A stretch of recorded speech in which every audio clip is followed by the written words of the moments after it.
Welcome. In this clip, we're going to talk briefly about what we should be doing with the recently released advance notice of the employer exchange notifications. The Department of Labor was slated to release these notices later this summer, but due to several requests from employers and brokers, the DOL decided to give us a sneak peek at exactly what type of information would need to be collected in order for the employer to comply with this requirement. So what is this? This notice is written notification to all employees regarding upcoming health insurance options available to them and their dependents via the marketplaces. The Department of Labor states the notices must be distributed by October 1st, 2013. Again, the temporary guidance and model recently released is to provide employers more time to collect some of the information that's needed to complete the form. Much of the information needed is not yet available to employers or would not have been enough time for the employers to make these decisions if the notices had been released later this summer, not giving the employers time to comply with the October 1st date. So for now, since we've got the notices, a few things that we want to be discussing with employers so we make sure that we've got all the information correct is first we want to check and see, make sure that employer is subject to the Fair Labor Standards Act. This requirement is only for those employers who are subject to the FLSA. You want to discuss how is best to get this information out to your employees. This will have to go to all employees, whether full-time, part-time, they're covered under the plan or not, dependents, spouses. So maybe an electronic copy via email, posted on the website, and payroll stubs. So at this time, when you're meeting with your employers this summer to set up a game plan, this is one of the items you want to discuss as well.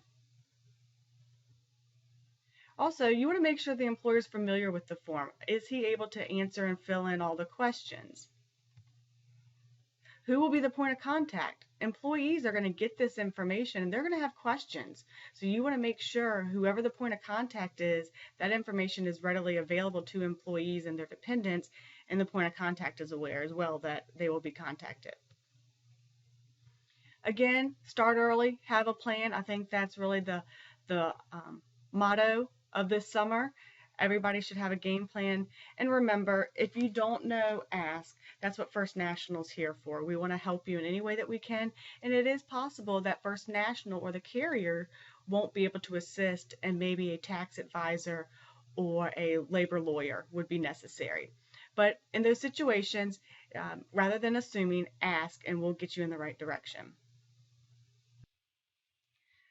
So this is what the letter looks like that the employers will receive later this summer.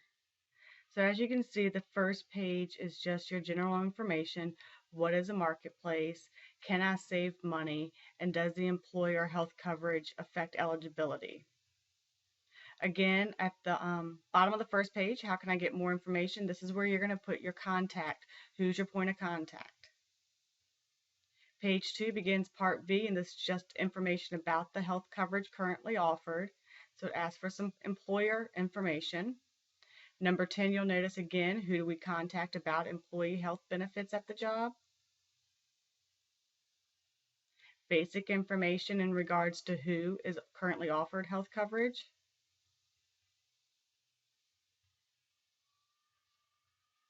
Now we get midway down the page and we see a box that states, if checked, this coverage meets the minimum value standard. This is one of the informations that we don't currently have.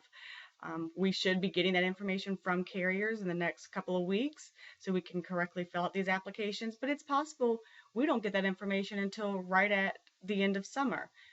So that's the reason for the early release, so we can be able to wait on some of that information and know exactly when it comes out what we need to do with it. And moving on to page 3, is the employee currently eligible for coverage? Why or why not? Again, does the employer offer a health plan that meets minimum value standard? And for the lowest cost plan that meets minimum standard, is it offered only to employees or is it offered to family members? Is there wellness? This is some of the information that the employer is going to need their broker to help work through to make sure it's filled out completely. And then number 16 asks what changes will be made for the plan year. And there you have it. That's the 3-page form. That's the information you want to collect from your employers as you're meeting with them this summer so that they can be sure to get this form out in a timely manner to all who it's required to go to.